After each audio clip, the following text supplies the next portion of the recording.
Bonjour à tous et bienvenue dans cette 9e vidéo sur le rapport ATE intitulé Futur énergétique 2050.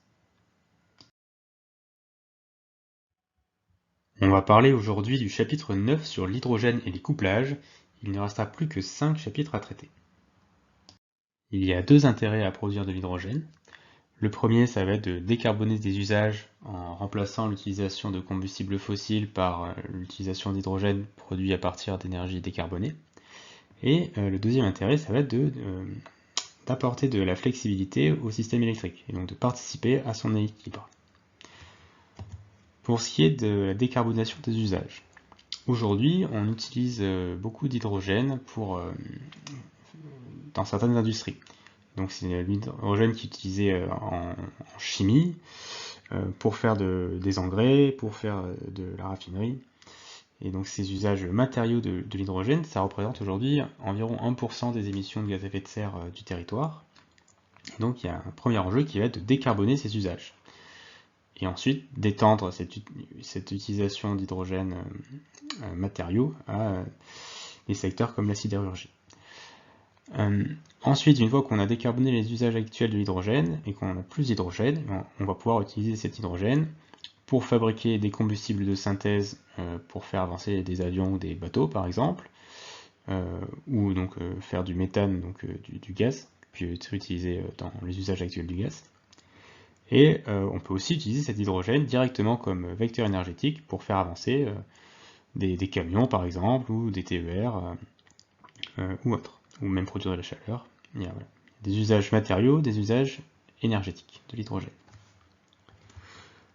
En termes d'ordre de grandeur, dès la décennie 2030, l'idée c'est qu'on ait décarboné les usages d'hydrogène pour la chaleur industrielle, pour la raffinerie et les engrais et la chimie. Et ensuite, à partir des années 2040-2050, eh bien, on pourra se concentrer sur l'utilisation d'hydrogène comme vecteur énergétique pour décarboner la mobilité, le transport routier et le transport aérien en particulier. Il y a deux scénarios qui ont été investigués par RTE. Un premier qui est un scénario de référence et où à la fin on consomme de l'ordre de 50 TWh d'électricité pour produire de l'hydrogène. Et le deuxième scénario qui est un scénario qui s'appelle Hydrogène Plus, où on va consommer 170 TWh d'électricité pour produire donc plus d'hydrogène. Ici sur ce graphique, je parle de TWh électrique et de TWh H2PCI. Donc, le TWh H2PCI, c'est une unité, c'est l'énergie libérée par la combustion de l'hydrogène. Et donc en fait, on a un rendement d'environ 70% entre l'électricité consommée et l'énergie stockée dans l'hydrogène. Et donc là, quand on consomme 50 TWh électriques, et bien en fait on va produire 35 TWh PCI d'hydrogène. Mais il faut aussi savoir qu'on a de l'hydrogène de récupération en quelque sorte, qui viennent d'industries qui produisent de l'hydrogène. Et donc avec ces 10 TWh supplémentaires, on arrive aux 45 TWh PCI sur le graphe. Le deuxième intérêt de l'hydrogène, ça va être de contribuer à l'équilibre du système électrique. L'idée, c'est qu'on peut passer d'une énergie à une autre à travers une conversion. Donc on peut convertir de l'électricité en chaleur, par exemple, on peut convertir de l'électricité en hydrogène, on peut convertir de l'hydrogène en électricité, de l'hydrogène en méthane de synthèse, de l'hydrogène en autre carburant de synthèse, etc. Et le problème, c'est que si ça peut être intéressant pour faire du stockage à travers une autre forme d'énergie, eh bien à chaque fois qu'on fait une conversion, eh bien on va perdre de l'énergie, on va avoir des pertes, donc un rendement plus ou moins faible. Et si on s'intéresse au rendement pour passer de l'électricité à l'hydrogène et revenir à l'électricité, eh bien ce rendement est environ de 30%. Passer de l'électricité à l'hydrogène, c'est un rendement d'environ 70%. Et pour passer d'hydrogène à l'électricité, il y a plusieurs méthodes. On peut utiliser des piles à combustible, des centrales thermiques à cycle combiné ou bien des turbines à combustion. Et ces technologies ont un rendement de 40 à 60% environ. Et donc dans l'ensemble, voilà, le cycle comblé power to gas to power a un rendement d'environ 30%. Ça peut paraître rédhibitoire, mais en fait ça va être intéressant pour faire du stockage sur de longues durées. Et même si le rendement est assez faible, ça va quand même être assez pertinent. Pour faire ces scénarios, RTE a dû faire des hypothèses sur le développement de l'infrastructure de transport et de stockage d'hydrogène, et donc sur la flexibilité du système hydrogène. Donc plusieurs visions étaient possibles. On aurait pu dire qu'on considérait qu'en 2050 on aurait un réseau maillé à l'échelle nationale et avec des imports-exports et des interconnexions avec le reste de l'Europe et du monde. On aurait pu dire qu'on va considérer un réseau assez maillé à l'échelle nationale, mais sans import-export et sans interconnexion avec le reste du monde et de l'Europe. Ou on aurait pu dire qu'on considère de la production et de la consommation locale d'hydrogène avec des petits réservoirs mais locaux. Donc au final, RTE a considéré comme hypothèse de référence un système hydrogène à l'échelle nationale, donc qui permet d'être assez flexible.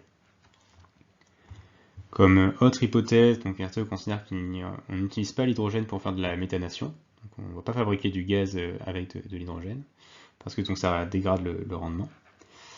On ne mise pas sur de l'import d'hydrogène, on veut être souverain énergétiquement et donc l'hydrogène qu'on utilise, on veut le produire sur notre territoire.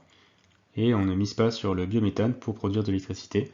Donc le biométhane, qui est du gaz fait à partir de déchets agricoles par des méthaniseurs, eh bien ce gaz-là, il vaut mieux l'utiliser pour remplacer l'utilisation de gaz fossiles. Et ça sera déjà pas mal si on y arrive. Après, il y a des hypothèses à faire sur le mode de fonctionnement des électrolyseurs. Est-ce qu'on va les utiliser en pointe, c'est-à-dire de temps en temps, quand il y a du vent ou du soleil et donc de l'électricité décarbonée à profusion, bien là on fabrique beaucoup d'hydrogène, mais le reste du temps on n'en fabrique pas beaucoup, ou voire pas du tout.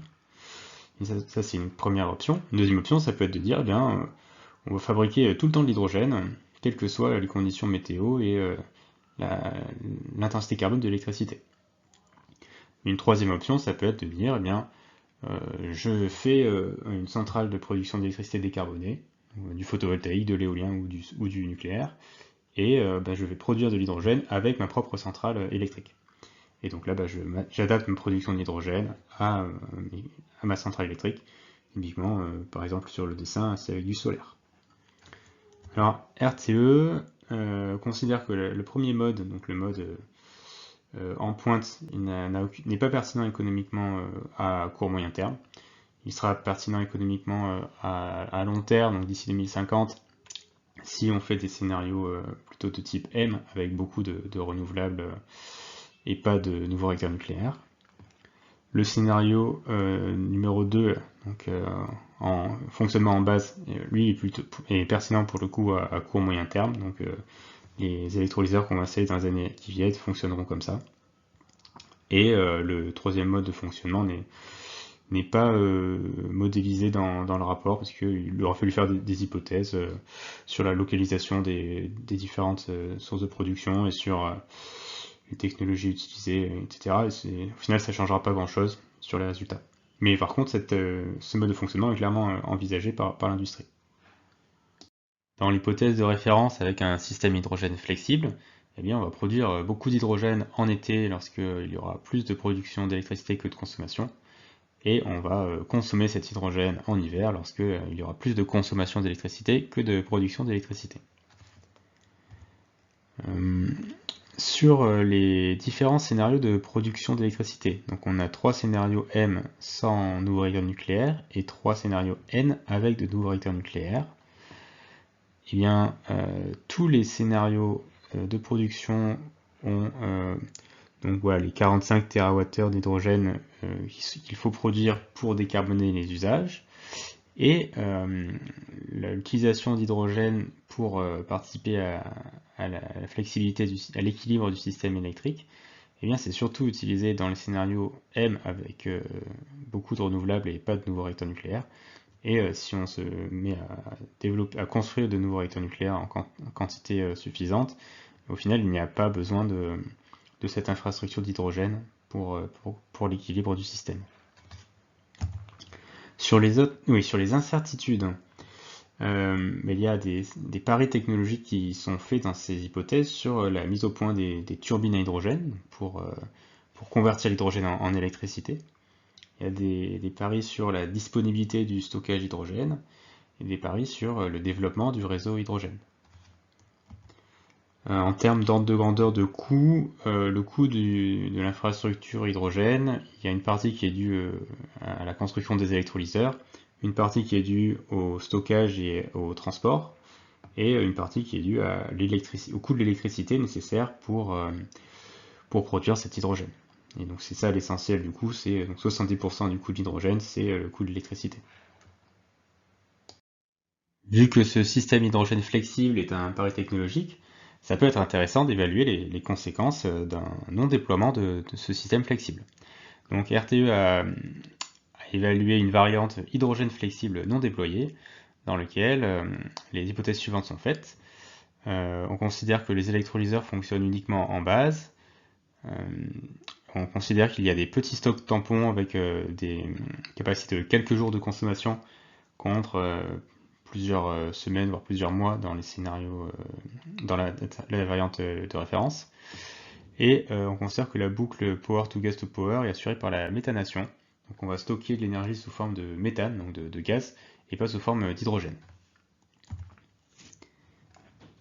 Dans cette variante, on n'a plus besoin d'avoir de stockage massif d'hydrogène, qui était une grosse incertitude, et on n'a plus besoin de savoir produire de l'électricité à partir d'hydrogène, qui est aussi une incertitude. Par contre, on a une nouvelle incertitude dans cette variante, c'est la capacité de faire de la méthanation, et en particulier d'avoir les sources de CO2 nécessaires pour faire ce méthane. Parce que pour faire du méthane, donc CH4, eh bien on a besoin d'hydrogène, H2 et de CO2. Ce qui est d'ailleurs la réaction inverse du vaporoformage actuel où on utilise du méthane pour faire de l'hydrogène. Donc les conséquences de cette variante hydrogène flexible non déployée sont les suivantes. Il y a plus de pertes, puisque la boucle power to methane to power a un rendement inférieur à la boucle power to hydrogène to power. Vu qu'il y a plus de pertes, il faut surdimensionner les moyens de production, donc l'éolien et les photovoltaïques en particulier, et il faut surdimensionner aussi les électrolyseurs et les moyens de flexibilité. Et il faut rajouter aussi l'étape de méthanation. Donc au final, c'est un surcoût qui est de l'ordre de 2 à 5 milliards d'euros par an selon les scénarios. Et les scénarios 100% renouvelables sont pénalisés par rapport aux scénarios avec de nouveaux réacteurs nucléaires, et puisqu'ils dépendent des flexibilités pour assurer l'équilibre. Et donc cette pénalisation est de l'ordre de 3 milliards d'euros par an supplémentaires, sachant qu'il y avait déjà un écart entre le scénario M23 et N2 qui était de l'ordre de 10 milliards d'euros par an dans les scénarios de référence. Et donc là, ça fait du coup un écart d'environ 13 milliards d'euros par an. Par contre, un effet de bord, c'est intéressant, et en fait au final perturbant, c'est que eh bien, si la flexibilité des systèmes d'hydrogène n'est pas déployée, les prix de marché seront plus élevés, prix de marché de l'électricité et de l'hydrogène. Et du coup, eh bien vu que la France est considérée comme étant exportatrice d'électricité à l'horizon 2050, ça aura un effet bénéfique sur la balance commerciale. Parmi les 18 enseignements du rapport RTE, il y en a un qui concerne l'hydrogène, et c'est l'enseignement numéro 10. Créer un système hydrogène bas carbone performant est un atout pour décarboner certains secteurs difficiles à électrifier, et une nécessité dans les scénarios à très fort développement en renouvelables pour stocker l'énergie. Ça en est fini pour cette vidéo, merci de l'avoir suivi. La prochaine sera consacrée au chapitre 10 sur les réseaux électriques. On parlera des enjeux de la transition énergétique sur les différents réseaux, les interconnexions, le réseau de transport, le réseau de répartition, les réseaux en mer et le réseau de distribution. C'était Berlin Énergie Climat, merci et à très bientôt.